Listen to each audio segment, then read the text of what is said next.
నల్గొండ జిల్లా మిర్యాలగూడ మున్సిపాలిటీలో అత్యాధునిక వసతులతో సమీకృత మార్కెట్ నిర్మాణానికి గత బీఆర్ఎస్ ప్రభుత్వం శ్రీకారం చుట్టింది. 4,50,00,000 అంచనా వ్యయంతో 108 దుకాణాలతో ఈ సమీకృత మార్కెట్ నిర్మించాలని గత పాలకులు నిర్ణయించారు.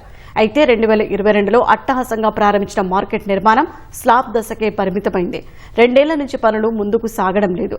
మార్కెట్ నిర్మాణం ఎప్పుడు పూర్తవుతుందోనని పట్టణవాసులు, రైతులు ఎదురు చూస్తున్నారు. సమీకృత మార్కెట్ నిర్మాణం గురించి మరింత సమాచారం మా ప్రతినిధి ఈశ్వర్ అందిస్తారు. పండ్లు, పూలు, కూరగాయలు, మాంసం, చేపలు ఇలా అన్ని రకాల ఉత్పత్తులను ఒకే చోట ఏర్పాటు చేయాలని చెప్పి మిర్యాలగూడలో గత ప్రభుత్వం సమీకృత మార్కెట్ను ఏర్పాటు చేసింది. అయితే ఇది ఇప్పటివరకు కూడా పూర్తి కాకపోవడంతో ఇక్కడ స్థానికులు అదేవిధంగా రైతులు కూడా తీవ్ర అవస్థలు పడుతున్నారు. ప్రస్తుతం మనతో పాటు కొంతమంది రైతులు అదేవిధంగా స్థానికులు ఉన్నారు. వాళ్ళని అడిగి తెలుసుకుందాం. చెప్పండి, ఇక్కడ ఉన్నటువంటి సమీకృత మార్కెట్ ఎన్నాళ్ళైతుంది ఏర్పాటు చేసి, ఎందుకు ఇది ఆగిపోయింది? ఇది పూర్తి అయితే ఎలాంటి ఉపయోగాలు ఉన్నాయి?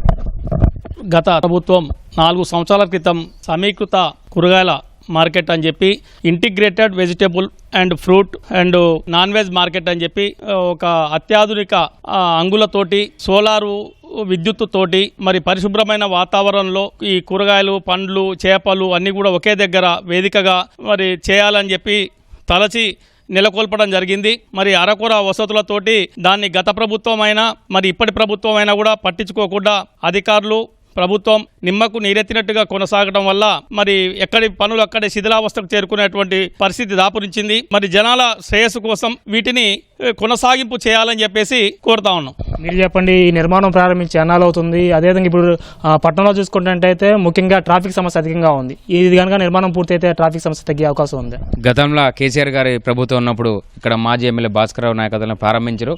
కానీ ఇప్పుడు కాంగ్రెస్ పార్టీ గవర్నమెంట్ వచ్చి 14 ఏళ్ళైంది, అయినా ఇక్కడ ఏం లేదు. వాస్తవంగా మిర్యాలగూడలో అక్కడ రైతు మార్కెట్ దగ్గర ఉంది, గణేష్ మార్కెట్ దగ్గర ఉంది. ఆ మార్కెట్ తీసుకొచ్చి ఇక్కడ పెడదామని ప్రారంభించలేపు ప్రభుత్వం మారింది. ఆయన ఇంతవరకు ఏ ఒక్క ఓపెనింగ్ లేదు. ఎక్కడ వేసిన గొంగడ ఆనే ఉంది. కాబట్టి ఇప్పుడు ఇంకోటి మన సాగర్ రోడ్లో చాలా రద్దీ ఎక్కువ ఉంటుంది. అది కానీ యాదాద్రి తలం దగ్గర ఉంది కాబట్టి పెద్ద మార్కెట్ ఉండాలని చెప్పి మరొకసారి మేము ఇక్కడ స్థానికంగా కోరుకునేది ఏంటంటే, ఇక్కడ ఉన్న ఎమ్మెల్యే గారిని, ఇక్కడ మంత్రి అయినా దీన్ని తక్షణమే ప్రారంభించి కూరగాయల మార్కెట్ చేయాలని కోరుతున్నాం. మీరు చెప్పండి, ఇది ఎన్నాళ్ళు అవుతుంది ప్రారంభించి? ఇప్పుడు వరకు కూడా అసలు పనులు పూర్తి అవ్వలేదు. కారణం ఏమనుకో? మరి ఇక్కడ 2.5 సుమారు ఒక 4.5 కోట్లు మరి దీన్ని గ్రాండ్ అయినాయి. 4.5 కోట్లలో 2.5 కోట్లతో ఈ స్లాబ్స్, ఈ పిల్లర్స్ మొత్తం కన్స్ట్రక్షన్ కంప్లీట్ అయినప్పటికీ వాళ్ళకు కాంట్రాక్టర్కు బిల్లులు రాక కొన్ని రోజులు వాళ్ళు ఆపిర్రు. ఇప్పుడు మన మున్సిపాలిటీలో మరి ఏంది ఈ కన్స్ట్రక్షన్ నడవట్లేదంటే ప్రభుత్వం నుంచి గ్రాంట్స్ రాకపోవడం వల్ల ఇది ఆగిపోయింది. మరి గ్రాంట్స్ వస్తే ఎమ్మటే మరి మనం దీన్ని కంప్లీట్ చేసుకోవచ్చు అని మరి ఇక్కడ ఉన్న మున్సిపాలిటీ గారు కానీ, కమిషనర్ గారు కానీ చెప్పడం జరుగుతుంది.